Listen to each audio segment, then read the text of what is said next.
मेरी पूरी माताएं और बहनों को हरितालिका तीज की बहुत बहुत बधाई। आइए हम जानते हैं हरितालिका तीज की विधि कैसे करते हैं इस व्रत को। इसमें कौन कौन से सामग्री की जरूरत पड़ती है। भाद्रपद यानी कि भादो मास के शुक्ल पक्ष की तृतीया को हरितालिका तीज का व्रत पूजन किया जाता है। इस व्रत को सुहागिन स्त्रियां पति की लंबी आयु, अच्छे स्वास्थ्य, अखंड सौभाग्य, उन्नति एवं परिवार की सुख समृद्धि के लिए करती हैं।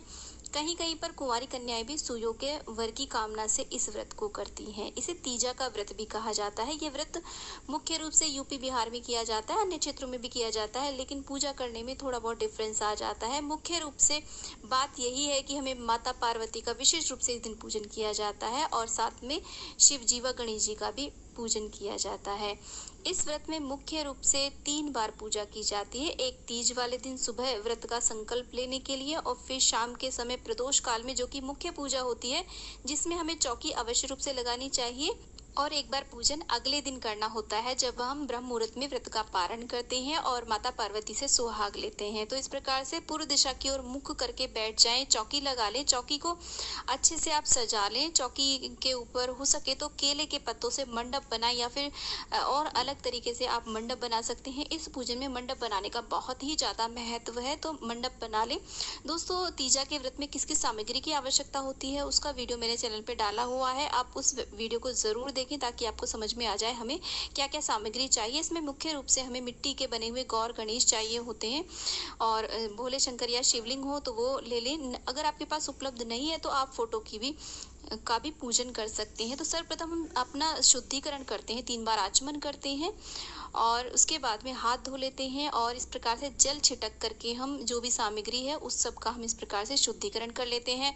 और हमने यहाँ पर देखिए कलश की स्थापना की हुई है, दीप कलश बनाए हैं। तो सर्वप्रथम हम भगवान का नाम लेते हुए इस प्रकार से अग्निदेव का आवाहन करते हैं। उसके बाद में हम हाथ में अक्षत पुष्प लेते हुए सभी देवी देवताओं का आवाहन करेंगे और कहेंगे कि हे गौरी गणेश भोले शंकर, हम हरितालिका तीज का पूजन करने जा रहे हैं, आप कृपा करके यहाँ पर पधारिए और हमारी ये पूजा स्वीकार कीजिए। इस प्रकार से हम आवाहन करेंगे। अब देखिए हमने यहाँ पर दीप कलश बनाया। आप यहाँ पर चाहे तो दीपक की जगह पर एक नारियल लाल कपड़े में लपेट करके भी रख सकते हैं। और दोस्तों, अगर व्यवस्था नहीं है तो बिना कलश की स्थापना के भी आप इस पूजन को इजी तरीके से कर सकते हैं। तो जैसी आपके पास सुविधाएं हो, जैसी आपकी व्यवस्था हो, आप वैसा पूजन करें। और उसके बाद में सर्वप्रथम हम सभी देवी देवताओं को स्नान कराएंगे और पंचामृत से मैं यहाँ पर स्नान करा रही हूँ और इसके बाद में हम जल से स्नान कराएंगे, शुद्धोदक स्नान कराएंगे। तो बोलते हुए ओम शिवाय नमः, ओम गंगणपते नमः, ओम गौरी देव्यै नमः, ओम वरुण कलश देवाय नमो नमः, ओम अग्निदेवाय नमो नमः। इस प्रकार से हम बारी बारी से पंचामृत से स्नान कराएंगे। 4 बार हमें स्नान कराना चाहिए और अंत में हम शुद्धोदक स्नान यानी कि सादा जल से लास्ट में स्नान कराएंगे। तो इस प्रकार से हमें स्नान कराना होता है। तो यहाँ पर विशेष होता है भोले शंकर का अभिषेक करना। तो क्योंकि भोले शंकर को अभिषेक अत्यधिक प्रिय है तो उन्हें पंचामृत से आप स्नान कराएं, विभिन्न द्रव्यों से आप स्नान कराएं। यहाँ पर मैं आपको एक बात बताना चाहती हूँ कि इस दिन आपको पूरे 16 श्रृंगार करने चाहिए, पूरे दिन सज धज कर रहना चाहिए और पूरे 16 श्रृंगार करके ही आपको माता पार्वती का पूजन करना चाहिए। यहाँ पर मिट्टी की मूर्तियां रखी जाती हैं ताकि हम उनका अभिषेक करा सके, लेकिन अगर आप तस्वीर में पूजन कर रहे हैं तो आप कोई भी पात्र रख लें और इस यहाँ पर आप भाव करते हुए उन्हें स्नान करा सकते हैं किसी भी स्पून की मदद से और उस जल को या पंचामृत को आप उस प्लेट में छोड़ दें। तो उसके बाद में देखिए हम बेल पत्र यहाँ पर अर्पित कर रहे हैं सभी को। तो आप 5, 7, 11 बिलपत्र अर्पित कर दें। गणेश जी को हम दूर्वा अर्पित कर देंगे, अत्यधिक प्रिय होती है दूर्वा। उसके बाद में भगवान भोलेनाथ को हम सफेद पुष्पों की माला अर्पित कर देंगे। आप यहाँ पर भोले शंकर को जो भी चीजें प्रिय हैं वो सब अर्पित करें, जो भी आपके पास उपलब्ध हो जाती है। जो भी पूजन सामग्री नहीं उपलब्ध हो पाती है तो आप उसका भाव करते हुए पूजन कर सकते हैं। इसके बाद में हमने भांग धतूरे का पुष्प अर्पित कर दिया है और इसके बाद में हम पुष्प आदि सारी चीज़ें यहाँ पर अर्पित कर देंगे। और यहाँ पर मैंने देखिए शमी पत्र और यहाँ पर आंवले का जो मेरे पास पत्तियाँ मैंने ली हैं, ये सारी सामग्री मैंने वीडियो में शो की हुई है। जो भी मैं यहाँ पर अर्पित कर रही हूँ, और पीले पुष्प अत्यधिक प्रिय होते हैं वो अर्पित करें। तो इस तरीके से बेहद सरल तरीके से भी आप पूजन कर सकते हैं। मूर्तियाँ नहीं है तो आप तस्वीरों का भी पूजन कर सकते हैं। इसके बाद में वस्त्र रूपी कलावा यहाँ पर अर्पित कर देंगे। आप चाहें तो भगवान भोलेनाथ को सफ़ेद वस्त्र भी अर्पित कर सकते हैं, जैसी आपकी सामर्थ्य हो। उसके बाद में हम भोलेनाथ और गणपति भगवान को जनेऊ अर्पित कर देंगे। अगर आपके पास जनेऊ नहीं है तो आप कच्चे सूत को 7 बार लपेट करके भी जनेऊ के रूप में उन्हें पहना सकते हैं। तो इस प्रकार से ये हमें शाम के समय प्रदोष काल में ये पूजन करना है। ये मुख्य पूजन होता है तीजा के व्रत में, जो कि बड़ा पूजन माना जाता है। और इस प्रकार से जनेऊ अर्पित कर दिया है। उसके बाद में हम श्रृंगार करेंगे। भगवान भोलेनाथ को हम सफ़ेद चंदन से तिलक करेंगे। गणेश जी को और माता गौरी को हम सिंदूर, रोली आदि सारी चीज़ें अर्पित करेंगे, लेकिन भोलेनाथ को हम सफ़ेद चंदन और भस्म अर्पित करेंगे। और यहाँ पर हो सके तो आप इत्र अवश्य रूप से लगाएं, सभी पर इत्र अर्पित करें, क्योंकि पूजा में यदि इत्र का हम प्रयोग करते हैं तो इससे माता लक्ष्मी अत्यधिक प्रसन्न होती हैं और जो हमारा पूजा का वातावरण है वो एकदम सुगंधित हो जाता है। और यहाँ पर मैंने देखिए धूप भी जला रखी है, तो धूप की जो धीमी धीमी खुशबू होती है उससे भी हमारा जो वातावरण है बहुत ही सुगंधित हो जाता है। इसके बाद में हम सफ़ेद अक्षत अर्पित करेंगे। तो भगवान भोलेनाथ की जो भी प्रिय चीज़ें हैं वो सब अर्पित करेंगे। वैसे मुख्य रूप से तीजा का जो पूजन होता है माता पार्वती का ही पूजन होता है, परंतु माता पार्वती सभी पूजन तभी स्वीकार करती हैं जब हम भोलेनाथ को और गणेश जी को मनाते हैं।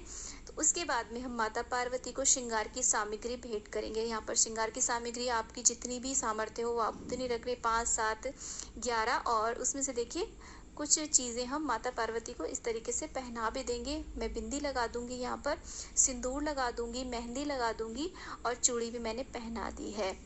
जब हम माता का श्रृंगार करेंगे तो अपनी सिंदूरदानी, जिसे सिंदूरा भी कहते हैं, उसमें से 7 बार माता को हम सिंदूर लगाएंगे। इसे सुहाग देना कहते हैं। अगले दिन हम माता से सुहाग लेते हैं 7 बार। जब हम व्रत का पारण करते हैं, पूजन करते हैं, तो 7 बार सिंदूर माँ को अर्पित करें। श्रृंगार की सामग्री माता को छुआ करके साइड में रख देंगे। इसके बाद में हम आप देख सकते हैं कि मैंने 5 तरह के फल यहाँ पर अर्पित किए हुए हैं और श्रीफल अर्पित करेंगे। श्रीफल के ऊपर हम इस तरीके से कलावा और पुष्प रख लेंगे और एक रोली से टीका भी लगा लेंगे। माता को हम श्रीफल अर्पित कर देंगे, सभी देवी देवताओं को। और इसके बाद में हम पान अर्पित करेंगे। पान के ऊपर हम लौंग, इलायची, सुपारी और हल्दी की गांठ और एक बताशा हमने रखा है मुख शुद्धिकरण के लिए, रख देंगे यहाँ पर।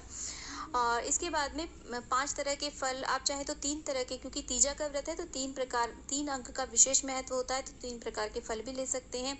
मैंने यहाँ पर 5 तरह के फल लिए हैं। साथ में घर पर बनाए हुए मावे के ये पेड़े हैं वो लिए हैं। गणेश जी के लिए मोदक बनाया है। आप यहाँ पर जो भी आपके यहाँ पर भोग प्रसाद बनता हो, जैसे कि कहीं पर गुंजिया बनती हैं, कहीं पर भोलेनाथ के लिए चूरमा का प्रसाद बनता है, वो ले सकते हैं। यहाँ पर मैंने खीर, पूड़ी और सब्जी ली है। जो भी सात्विक भोजन बनता है वो उसका आप भोग लगाएं।